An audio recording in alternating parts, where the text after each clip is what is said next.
Kali ini nyambung yang kemarin ya. Teman-teman yang belum nonton video yang kemarin sebaiknya nonton dulu. Kali ini kita akan spesifik membahas sedekah yang ngetren di bulan Ramadan, yaitu berbagi takjil. Berbagi takjil ini ngetren sejak berapa tahun yang lalu ya, beberapa tahun, mungkin 10 tahunan yang lalu kalau nggak salah, kira-kira segitu. Kemudian ya surutnya cuma kemarin pas waktu pandemi itu, karena kita dilarang untuk berinteraksi di kerumunan. Kemudian untuk Ramadan kemarin udah normal kembali, berbagi takjil, baik itu di masjid, baik itu di jalan-jalan, di ruang-ruang publik. Dan yang ngasih nggak cuma kalangan umat Islam ya, kalangan yang non muslim pun juga ngasih takjil itu. Dari orang-orang Kristen ada juga yang ngasih takjil. Takjil dibagikan di mana-mana, di masjid. Hampir tiap masjid mungkin mengadakan itu program takjil di Ramadan. Di sana jamaah makan bareng, berbuka bareng di masjid itu. Terus di jalan-jalan itu biasanya sebelum waktu berbuka, sekitar jam 4:30, jam 5, 1 jam, setengah jam sebelum dikumandangkan adzan itu sudah ada yang berbagi takjil di ruang-ruang publik, dilakukan oleh berbagai komunitas, instansi, macam-macam. Jadi berbagi takjil ini mungkin sudah bisa disebut menjadi budaya kita untuk sejak sekian tahun belakangan ini, mungkin 1 dekade belakangan. Walaupun sejak dulu juga sudah ada, tapi tidak semasif yang belakangan ini. Yang dulu disebut di desa waktu itu saya kecil namanya jaburan. Dan jaburan itu dikasihnya bukan pas waktu berbuka, tetapi setelah sholat taraweh. Dan jaburannya itu ya makanan-makanan kampung, uwi, gembili, singkong, kayak gitu-gitu. Dan ditaruh di tampah, nanti ngambil sendiri gitu. Berbeda dengan sekarang, dengan takjil yang tren hari ini, kita sudah bisa menyaksikan sendiri. Nggak di kota, nggak di desa, sekarang sudah relatif sama, yaitu makanan ya macam-macam ya. Ada nasi dengan lauk pauknya, dengan sayurnya, terus ada juga cemilannya, terus ada air minumnya. Yang kebanyakan adalah bungkusnya bungkus sekali pakai, kemasan sekali pakai, yang hampir tidak ada yang dari daun-daunan. Daun pisang nggak ada, besek juga saya belum pernah lihat. Daun pisang pernah menemui kayaknya, di mana lupa. Tapi yang banyak sekarang dibagikan adalah yang bungkusnya ya, kalau tidak kertas minyak ya mika yang staplesan, terus ada mika yang tebel itu yang klip bisa dibuka tutup itu. Terus yang banyak sekali adalah styrofoam. Terus minumnya ya kebanyakan adalah air mineral yang dikemas dengan kemasan gelas itu, gelas plastik itu. Nah, artinya takjil kita kemasannya seperti itu ya, kemasan yang kurang ramah lingkungan, yang jelas pasti mencemari lingkungan, karena sistem persampahannya juga belum dipikirkan oleh para pengelola masjid kebanyakan. Dari fenomena seperti ini bisa kita baca bahwa kaum muslim khususnya, lebih khusus lagi para pengurus-pengurus masjid, dan lebih umum lagi masyarakat luas di negeri kita itu, dalam mereka bersedekah, dalam menjalankan tradisi atau budaya takjil ini, itu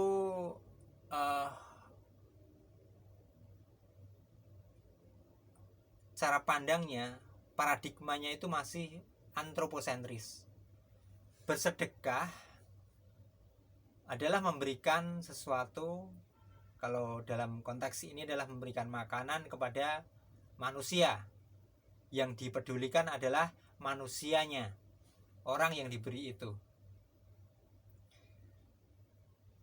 Sedangkan alam, sedangkan lingkungan belum dipedulikan. Lingkungan mendapatkan dampak berupa menggunungnya, meningkatnya dengan signifikan jumlah kemasan sekali pakai yang tidak ramah lingkungan itu belum menjadi perhatian kita. Kalau di kota ya lumayan tertolong karena ada petugas sampah yang mengambil kemudian membuangnya menempatkannya di tempat pembuangan akhir atau TPA. Tetapi di pinggiran-pinggiran kota dan di desa itu sampah-sampah itu larinya ya ke korek api, dibakar. Ada juga yang ditaruh di lahan kosong, ada juga yang dibuang ke sungai, ke jurang, begitu. Ya, itu menandakan bahwa kita masih antroposentris. Kenapa antroposentris? Karena literasi ekologinya belum memadai. Kenapa literasi ekologinya belum memadai? Karena pendidikan formal yang oleh kaum baby boomers, oleh kalangan, oleh generasi bapak-bapak kita dianggap sebagai ruang pendidikan yang paling unggul, yang bisa diandalkan untuk menjadikan manusia ini manusia yang beradab. Ternyata belum memberikan pendidikan ekologi yang memadai, sangat belum memadai. Dan juga di ceramah-ceramah agama, khususnya di Islam, juga sangat minim itu disentuh. Saya sangat jarang dan bisa dikata belum pernah mendengarkan pengajian di masjid yang temanya adalah ekologi. Kalaupun ada ya terpaksa saya sendiri yang kultum dengan tema ekologi.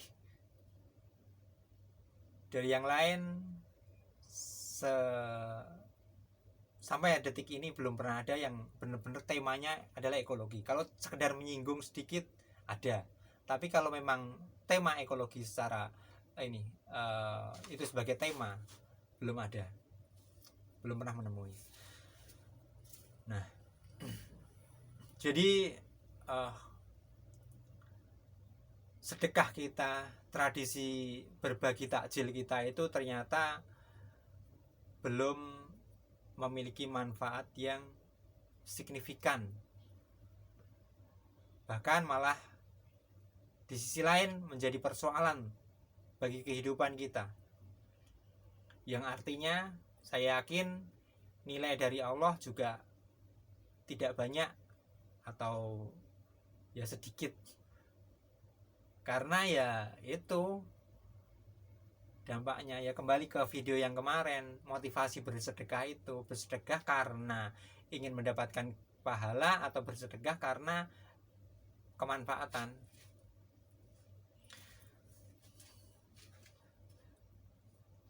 Untuk konteks takjil ini di mana kurang manfaatnya, di mana efek samping tidak baiknya. Yang pertama yang tadi kemasannya jelas mencemari lingkungan. Kalau dirunut lebih ini lagi ke belakang lagi, bagaimana menciptakan kemasan itu, bagaimana prosesnya dan lain sebagainya, itu akan muncul lagi,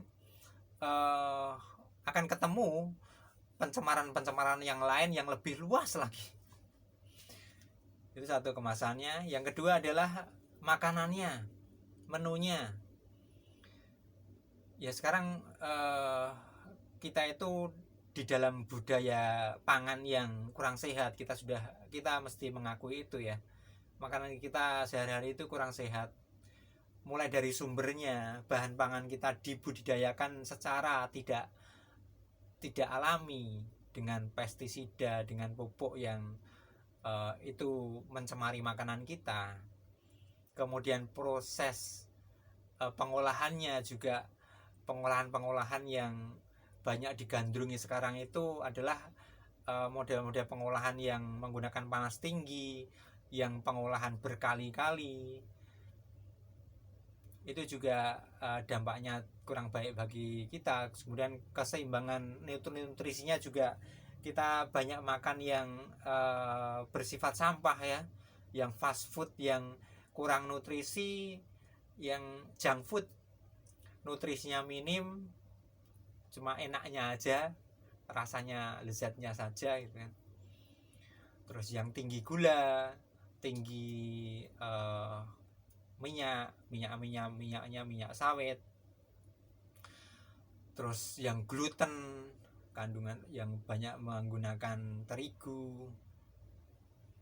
Terus bahan-bahan makanan yang GMO, itu yang kita makan sehari-hari. Belum lagi yang bahan-bahan tambahan seperti pemanis, pewarna, pengawet. Dan itulah juga yang dijadikan menu takjil, yang dibagikan untuk menu berbuka.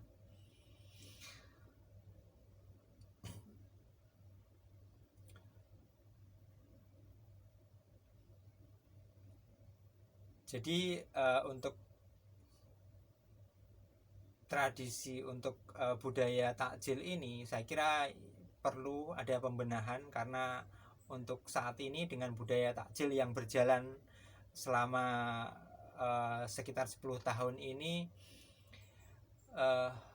kita tentunya sudah bisa mengevaluasi ya mestinya ya, yaitu ada yang mesti diperbaiki.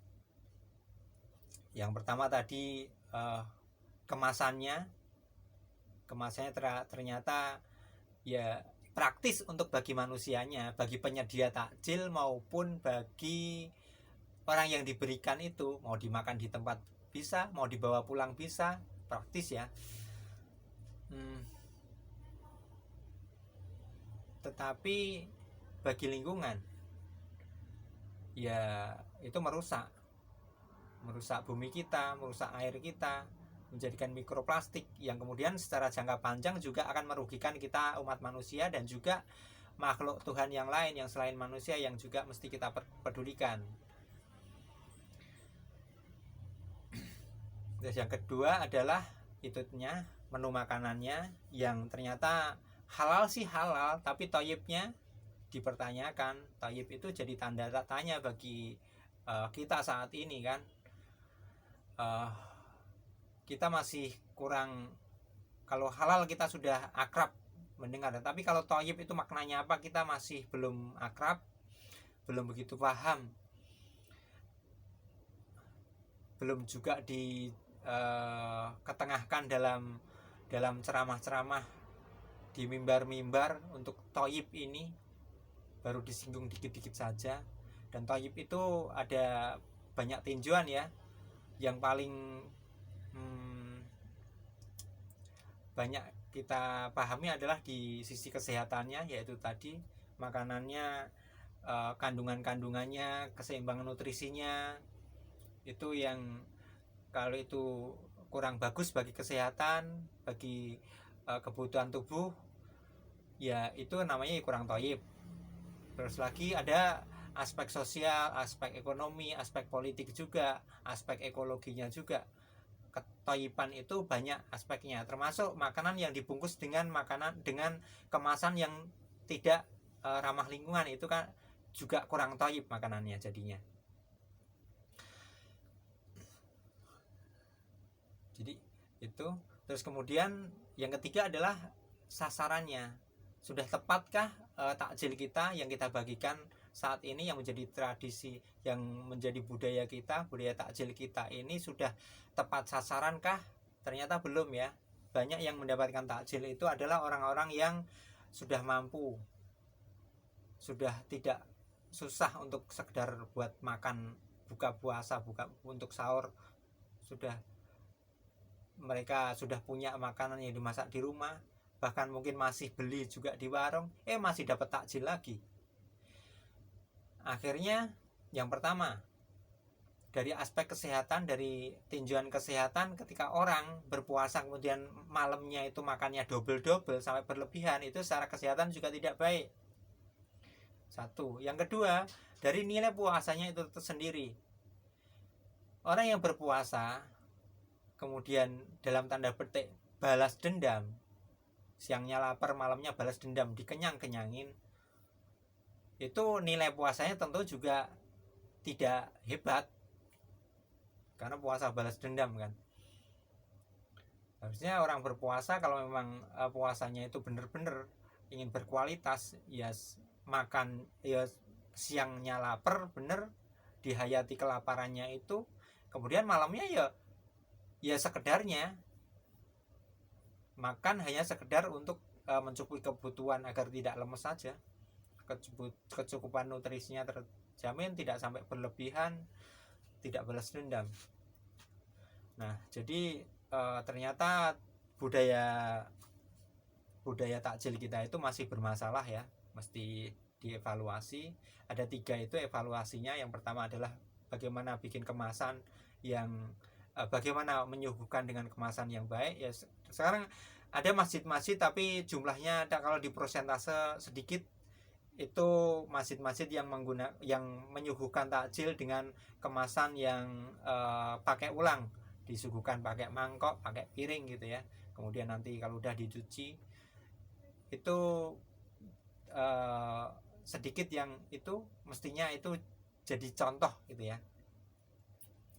Terus untuk takjil yang seperti yang saya sebutkan di awal tadi, jaburan itu kayaknya juga mungkin kalau di desa-desa pelosok mungkin masih ada ya, kalau di kota juga hampir nggak, ya sudah nggak ada kayaknya dengan seperti itu.